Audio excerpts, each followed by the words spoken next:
بالله من الشيطان الرجيم. بسم الله الرحمن الرحيم. يا أيها الذين آمنوا استعينوا بالصبر والصلاة إن الله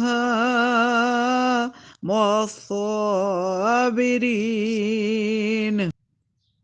یا ایھا الذین آمنوا استعینوا بالصبر والصلاۃ، اے مسلمانوں مدد لو صبر اور نماز سے، بے شک اللہ صبر کرنے والوں کے ساتھ ہے۔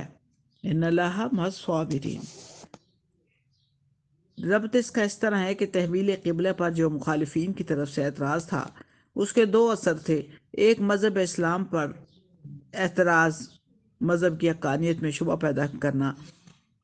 اوپر کی آیتوں میں اس اعتراض کا جواب دے کر اس کا اثر دفع کرنا مقصود تھا، اور اب اس آیت میں مسلمانوں کو تخفیف حزن، یعنی اپنے دکھ اور تکلیف جو مسلمانوں کو محسوس ہوا، اس کا طریقہ صبر اور صلات سے بتلایا۔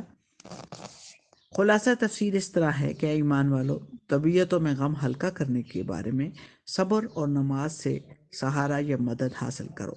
بلا شبہ حق تعالیٰ ہر طرح سے صبر کرنے والوں کے ساتھ رہتے ہیں، اور نماز پڑھنے والوں کے ساتھ تو بدرجہ اولا، اور وجہ یہ کہ نماز سب سے بڑی عبادت ہے۔ جب صبر میں یہ وعدہ ہے تو نماز جو اس سے بڑھ کر ہے، اس میں تو بدرجہ اولا یہ بشارت ہے۔ معرف اس کے یہ ہیں مسائل بھی کہ صبر اور نماز ہر مشکل کا حال اور ہر تکلیف کا علاج ہے۔ استعینوا بالصبر والصلاۃ، اس آیت میں یہ ہدایت ہے کہ انسان کے تمام جو اس کی ضروریات کو پورا کرنے اور تمام آفات اور مصائب اور تکالیف کو دور کرنے کا نسخہ اکثیر دو جزء سے مرکب ہے، ایک صبر اور دوسرا نماز، اور اس نسخے کے تمام جو مصائب کے لیے عام ہونے کی طرف قرآن عظیم نے اس طرف اشارہ کیا ہے کہ استعینوں کو عام چھوڑا ہے، کوئی خاص چیز ذکر نہیں فرمائی کہ فلاں کام میں ان دونوں چیزوں سے مدد حاصل کرو۔ اس سے معلوم ہوا کہ یہ دو چیزیں ایسی ہیں کہ ان سے انسان کی ہر ضرورت میں مدد حاصل ہوتی ہے۔ تفسیر مظہری میں اس عموم کو واضح کر دیا ہے۔ اب اس دو جزوی نسخے کے دونوں اجزاء کو سمجھ لیجئے۔ صبر کی اصل حقیقت کیا ہے؟ صبر کی اصل معنی اپنے نفس کو روکنے اور اس پر قابو پانے کے ہیں۔ قرآن اور سنت کی اصطلاح میں صبر کے تین شعبے ہیں۔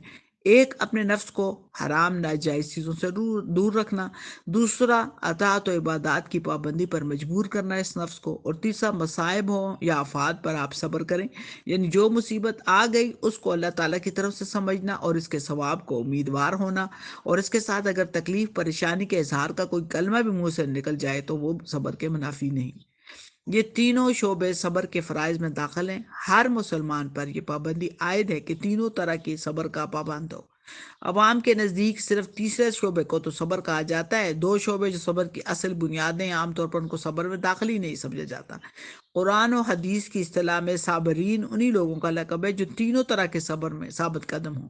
بعض روایات میں ہے کہ محشر میں ندا کی جائے گی کہ صابرین کہاں ہیں، تو وہ لوگ جو تینوں طرح کے صبر پر قائم رہ کر زندگی سے گزرے ہیں وہ کھڑے ہو جائیں گے اور ان کو بلا حساب جنت میں داخل کرنے کی اجازت دے دی جائے گی۔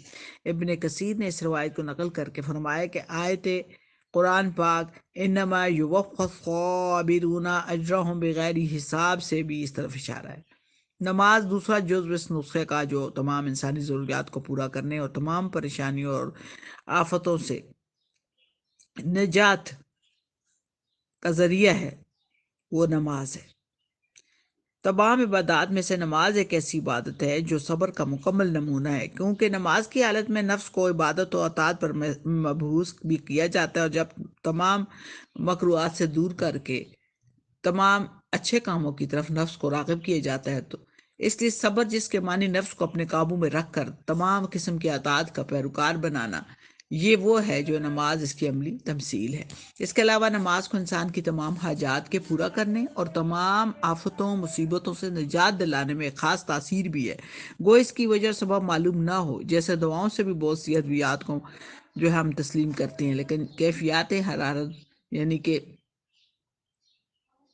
جب ہمیں امراض ایسی ہو جاتی ہیں، آپ دیکھیں کہ نماز جو ہے وہ آداب اور خضوع و خشوع کے ساتھ پڑھی جائے۔ ہماری جو نمازیں غیر مؤثر نظر آتی ہیں اس کا سبب ہمارا قصور ہے کہ نماز کے جو آداب ہیں نا، خضوع و خشوع میں ہماری کوئی کمی ہوتی ہے۔ ورنہ رسول پاک صلی اللہ علیہ وسلم کی عادت شریفہ یہ تھی کہ جب کوئی بھی مہم پیش آتی تو نماز کی طرف رجوع فرماتے تھے، اور اس کی برکت سے اللہ تعالیٰ اس مہم کو پورا فرما دیتے تھے۔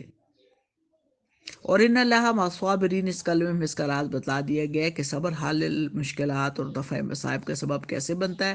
ارشاد کا حاصل یہ ہے کہ صبر کے نتیجے میں انسان کو حق تعالیٰ کی جو ہے وہ معیت نصیب ہوتی ہے، اور یہ ظاہر ہے کہ جس شخص کے ساتھ رب العزت کی طاقت ہو اس کا کون سا کام رک سکتا ہے، کون سی مصیبت اس کو عاجز بنا